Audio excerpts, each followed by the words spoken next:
At dapat rin mga kapuso na I am ready ngayong pumasok na nga ang panahon ng hanging habagat. Ano-ano nga ba ang mga dapat paghandaan para makaiwas sa disgrasya sa panahong ito? Alamin sa balitang hatid ni GMA resident meteorologist Nathaniel Cruz. Panahon na muli ng hanging habagat, kaya madalas na ang mga pag-ulan na mararanasan. Dapat I am ready rin sa mga panganib na dala ng malakas na ulan gaya ng pagguho ng lupa at baha. Asahan na rin ang madalas na pagtaas ng alon sa kanlurang bahagi ng Luzon at Visayas. Kaya pinapayuhan ng mga mangingisda at mga gumagamit ng maliliit na sasakyang pandagat na mag-ingat sa mataas na alon kapag panahon ng habagat. Kung may bagyo naman, napapalakas nito ang hanging habagat na siyang nagdadala ng mga pagulan.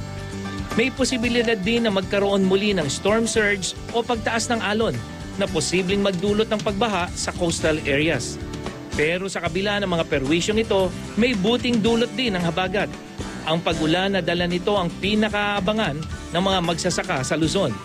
Ito kasi ang panahon na nadidiligan ng mga natuyong lupang sakahan. Ito rin ang pagkakataon na muling mapuno ang mga dam na karaniwang bumababa ang level kapag tag-init. Nagsisilbi ring cleansing agent ang ulan. Nililinis nito ang maduming hangin sa kapaligiran, lalo na sa mga lungsod. Hindi natin maiiwasan ang panganib na dala ng hanging habagat, pero pwedeng mabawasan ito kung tayo ay I am ready. Yan ang latest mula sa GMA Weather.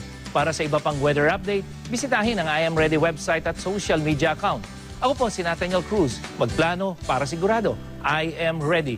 Serbisyong totoo ng GMA News.